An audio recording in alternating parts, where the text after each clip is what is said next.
Uncle enters the mansion. The miller's home is triple his old one's size, exquisitely decorated, drawers brimming with luxury watches and cash, like a rich man's treasure map. Uncle picks up a bundle, thinks for a moment, and quietly shoves it into his pocket, thinking this is his first heist for the dream of getting something for nothing feels magical, as if Pandora's box opens, bringing endless joy and energy.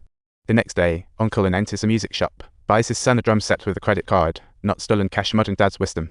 After the drums are packed, he realizes his car can't fit them, so he borrows a car from a buddy. Perfect chance to borrow Miss May's out-to-date keys remain in their usual place. Uncle moves the bass drum in, passing the kitchen, thinking himself a handy home mover. Memories flash like a movie as he walks into the basement, feeling a wave of nostalgia. The past echoes in his mind. To his shock, he finds his daughter's boyfriend completely naked. Uncle feels the world crashing down for the third time. This is peak family drama. Furious, he bolts out of the house. The young man rushes after him to apologize. Uncle throws a punch, as if history is repeating itself, letting out all his frustration. The man trembles in pain. His daughter storms out cursing. As Uncle Anne's about to fire back, his phone rings. What an absurd scene. He hits the answer key, and on the other end, his sister's ex-husband's desperate voice comes through, as if a scene from a real-life textbook is unfolding. 11 years ago, Uncle Anne's sister ran away from her wedding, and now here he is with a call for help, a true flavor of life's buffet of experiences. These 11 years have tortured the poor guy, moving several times, yet sister Anne always manages to find him quickly. She's practically Uncle Anne has only one sister, spoiled since childhood. He covers all her costs as she's jobless, but now trouble looms. Life's truth will surface. 3 days later, Uncle waits at the company's downstairs, meets May, and pleads her to drop charges. Come on, let's talk. But to his surprise, May retorts, what complaint? This drives Uncle crazy, truly a case of telephone game gone wrong. He dashed back to the company, demanding old Jack why he lied. May never complained. Old Jack just stayed silent. How ironic. 2 security guards walk into the office, and Uncle Anne has no choice but to leave in frustration. When he returns home, he feels like a roller coaster of emotions. Miss May sits by the door, recalling the last Miller party where she noticed Uncle Anne was off and came to ask, Uncle Anne, are you facing any troubles? She asks.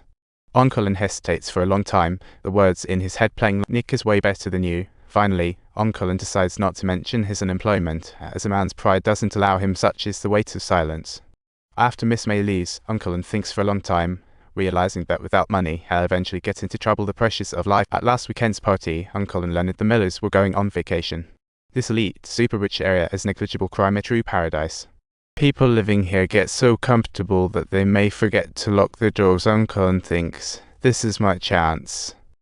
Uncle Anne smoothly returns to the bedroom, opens the drawer, and grabs a parrot shell, thinking, who said it's mine? No one can own forever, just preserving it for the next generation. Besides, kids just check the time on their phones. Preserving it seems unnecessary. What a marvelous thought. Suddenly, loud banging comes from downstairs. It's the police. Uncle Anne isn't fazed. He thinks, what a farce. Uncle Anne walks out gracefully, grabs his robe, tousles his hair, becoming a sleeping beauty ready for action. He opens the door and asks, what's up? The police reply, neighbors on a trip. Your house is flagged for monitoring. We saw Honda parked out front. Thought it might be thieves calling for backup. Uncle Anne dodges the bullet perfectly, though on the brink of bankruptcy, the scent of riches clings fiercely like the relationships in Parasite.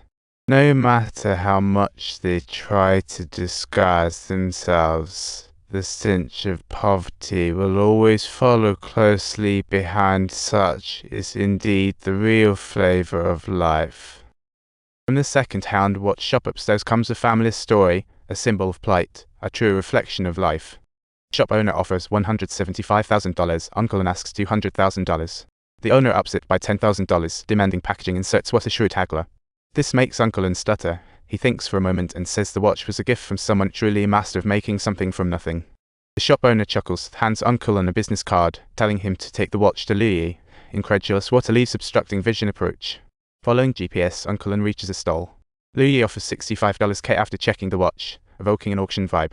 Uncle Anne asks $175,000. Louis retorts, openly buyable, yeah, not come. Max $60,000 or no deal. A real rules game. During negotiations, while Uncle Anne sells the parrot shell, Miss May walks into the parrot shell counseling center. What a perfect timing moment. She's a child psychologist spending her days listening to kids' stories. Today, her client is a kid with an explosive head, a true development of innocent voice. The kid enjoys sliding keys on cars. She finds it relaxing. Uncle Anne wants to try, driven by curiosity. That afternoon, Uncle drives to Oak Club, where a $100,000 yearly membership fee gets you supermarket-style salads, burgers, and coffee at triple the price. What a low-key luxury experience. Wealthy folks aren't foolish, they have the best tennis courts and coaches around.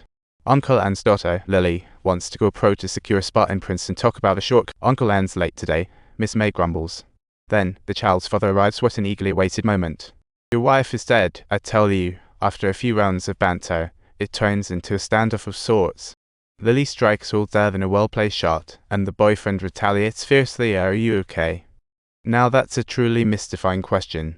While the women practice tennis, May and Nick seize a moment to sneak next door for a swim. Just a lucky day. Just then, Paul shows up with an actress. Sister Sol has a runny nose, and Paul's entangled in a divorce battle with her. It's a battlefield of romance. Oh, she's messing with Uncle and she's always careful while Paul boldly brings his mistress along. What a double agent move. What a shame. At lunch, Uncle meets Sister Sol, who wants to apologize for the last incident, bravely facing it, while Uncle responds with resignation.